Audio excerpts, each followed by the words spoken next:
There's a single letter of DNA that makes you about 6 times more likely to get a specific kind of brain cancer if you carry it. And if you're Finnish, you're way more likely to be carrying it than almost anyone else on the planet. That's not because the biology works differently in Finland. The variant itself does the same thing everywhere. It's just that this specific version of the letter, this piece of DNA, this mutation, is common there and almost non-existent almost everywhere else, which is its own interesting story. I want to show you both halves of that today. Why this letter, why this mutation is so much more common in one population, and what it's actually doing to cause cancer. Okay, so this is my biobank map. Every pin here is a biobank where someone has built a public FiWAS, which is basically a search engine for genetics. You type in a piece of DNA, a specific variant mutation, and it tells you every disease that piece of DNA is linked to across hundreds of thousands of real people in that one biobank.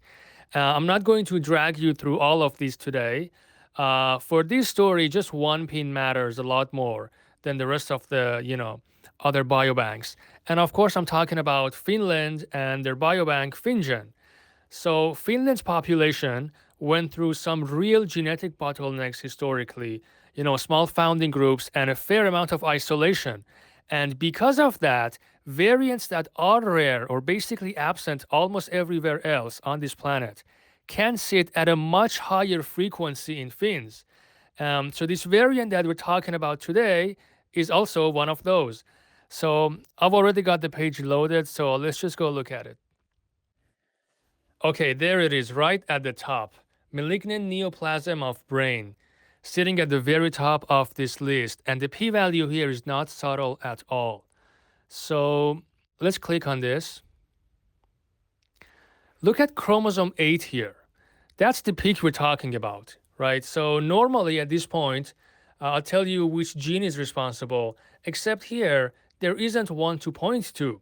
This spot does not sit inside a gene, and it isn't making a broken protein. It's just a piece of non-coding DNA that codes for nothing.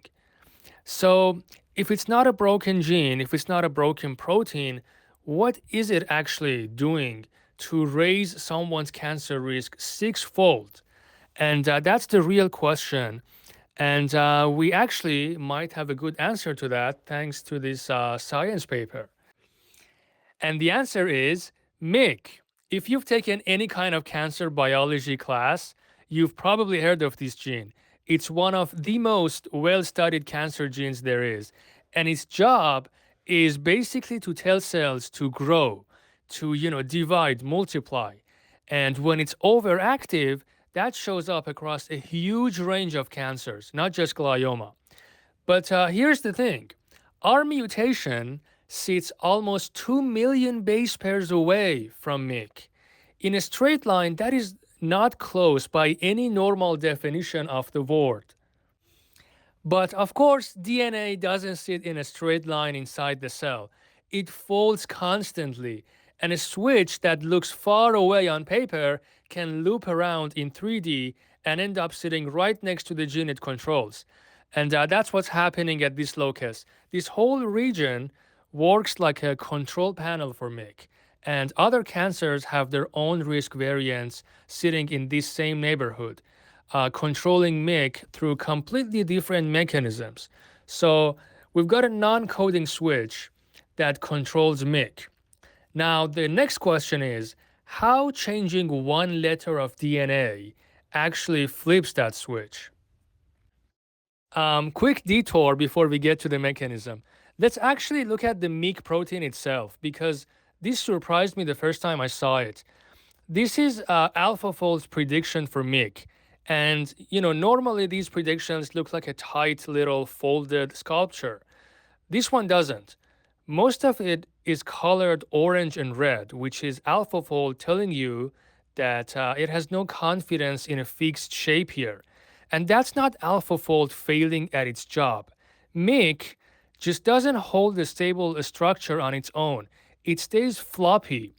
until it grabs a partner protein called MAX.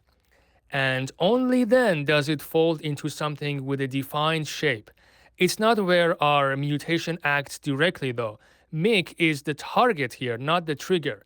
The trigger sits upstream, and it's read by a different protein entirely. And the protein I'm talking about is OCT4, which is not the official name. But this is OCT4, and you can also see the DNA that it binds here.